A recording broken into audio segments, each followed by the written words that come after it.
Russia, a country whose image and perception varies depending on what part of the world you grew up. America and Russia have a hot and cold relationship. American media mostly depicts Russia as a bad guy. As a traveler, I'm learning that the people and the government are different. You can't judge people by their government. In order to clear our misconceptions and prejudices, we have to discuss with the people. I'm Karima from Hijabi Globetrotter, and this is Ask a Local.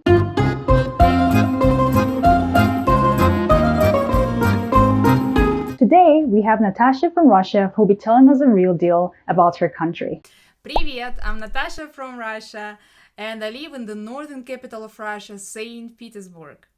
I blog about Russia and I try to clarify it for you, because I believe that Russia is one of the most misunderstood countries in the world. So thank you for having me today, Karima. It's my pleasure, Natasha. Here are some questions people around the world would like to know about Russia. Do Russians dislike Americans? Well, I can say that we dislike how the American government behaves towards ours. Of course, we see the US as a threat. Many people believe that many of our problems are because of America, because they want to destroy our country, divide us, and make us weak. Yeah, we have the same blame Russia propaganda, but we blame Americans. But if you leave politics aside, I can tell you that you are very welcome here. Russians are very hospitable. They will be happy to talk to you, to help you, and to know how the things are there overseas.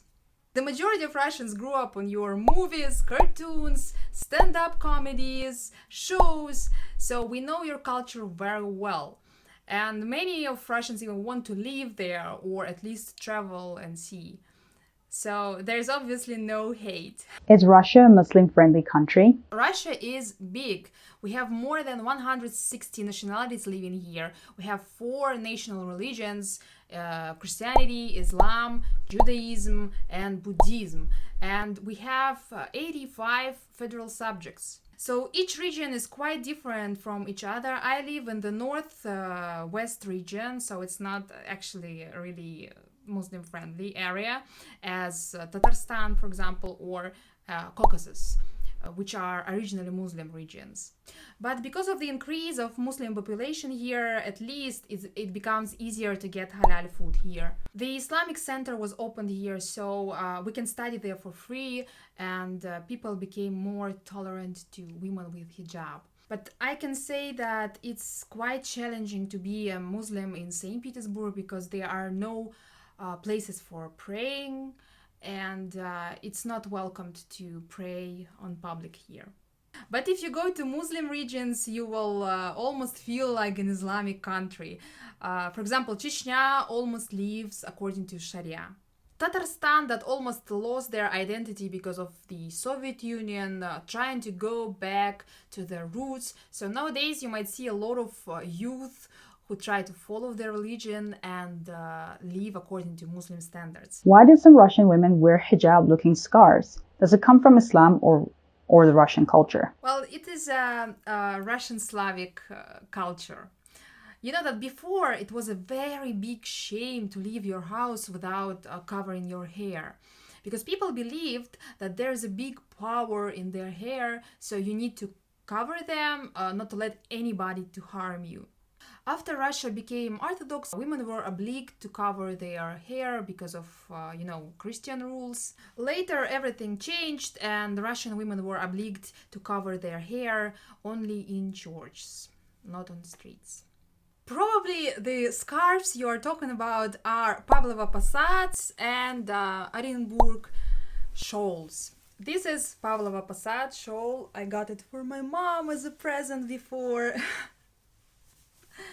Russian women usually wear it on their shoulders, or we use it in winter to cover our heads. Orenburg shawls are made from wool, and they are quite different. They are mostly for winter. These are the most well-known headscarves for their old traditions and finest elegance all over the world. Recently they became quite popular and women began to use them a lot. And I'm quite happy to see this because for me it's a symbol of Russian self-identification and the answer to the question, who am I? Is there a city in Russia that is Muslim populated? Oh, there are plenty of them. So let me name you the regions that are mostly populated by Muslims. So it's Ingushetia, 98%, Chechnya, 96%, Dagestan, 94%, Kabardino-Balkaria, 70%, Карачаево-Черкесия, 63%, Bashkortostan, 54.5%, and Tatarstan, 54%. Dagestan, Dagestan, Dagestan. That name kind of sounds familiar. Oh wait, isn't Dagestan where the famous Russian boxer Khabib fought with Conor McGregor? Yeah, Dagestan is very famous of their fighters, of their wrestlers. Also, these are the people who bring gold medals usually from Olympics to Russia. One of his famous lines is, "Send me location." Sounds so intimidating.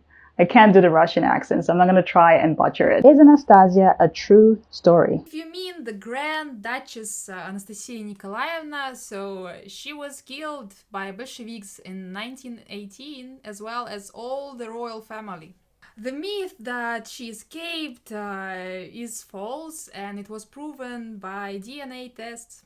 You have no idea how Fox Animation Studios made us believe that Anastasia was a real story. I mean, that was like for many English speakers, their first introduction to Russian history. Like I mean, I don't know a lot about Russian culture, but that was like that introduction to Russian culture.